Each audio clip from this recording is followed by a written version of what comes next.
Hi friends, COVID-19 stage 4 we are nearing lockdown stage 4. The overall conclusion till now is as yesterday United Nations announces that World Health Organization Corona may not leave us. It may be a permanent customer for us.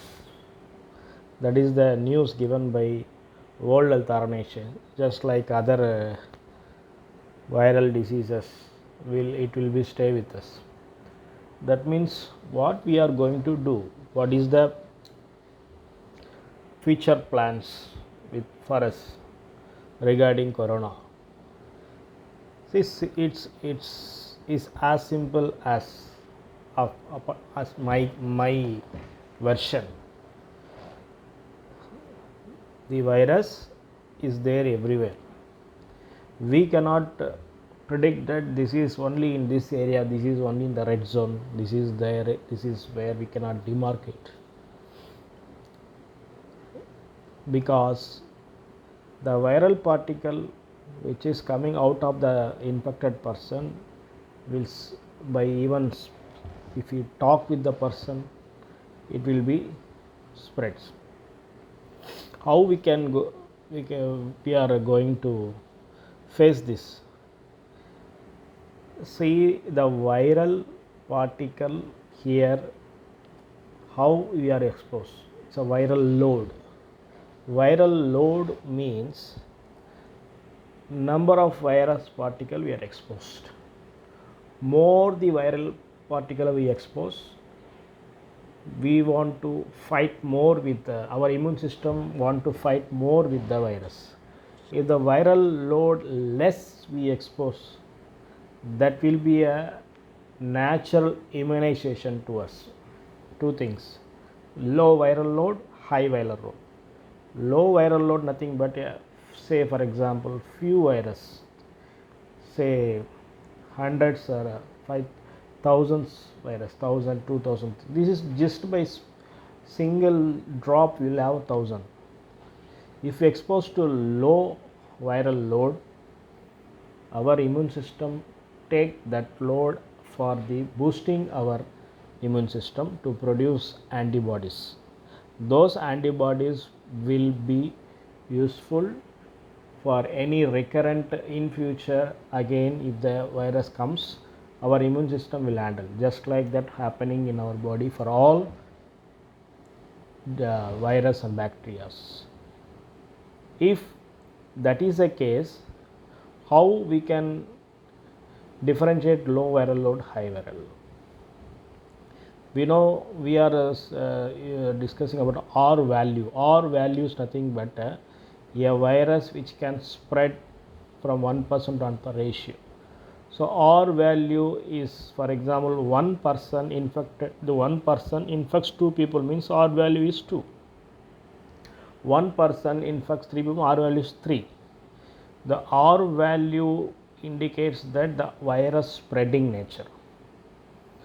For example, you are going to a market. If you are going to a crowded place, we don't know how many people are infected. Assume all are infected only. We cannot judge.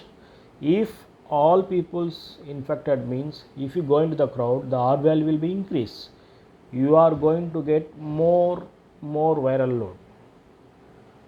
If you maintain the social distance there, you may have least chances of getting low viral load. Low viral load is good for developing the immunity. High viral load we are taking chances. High viral load, the immune system will spend all its effort to block the virus, and there is no time for the memory immune cells to capture the memory and prepare the immunity. If the viral load is very low, it will prepare the immune system to produce the antibodies. In future, those antibodies will be present in our system. If viral load is high, our immune system sometimes it may fails also. After that, the immune barriers crosses this virus. It affects the organs like lungs, liver, kidney, everywhere. So when the immune system fails, only the person started having the effects: organ failure, acute respiratory distress, breathlessness, or liver problem, heart problems, everything coming for this patient. If immune barrier is not crossed, the virus is not crossed, the person is not going to affect. Overall immunity, if you see, our overall immunity is good.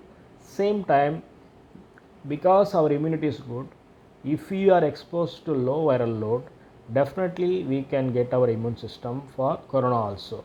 If we are get exposed to high viral load, then we are may face problem.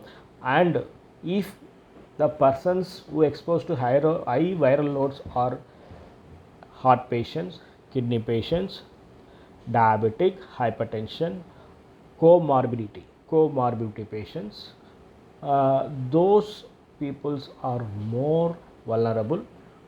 More for them, it will be a pathetic situation. So here, that is the reason of social distancing.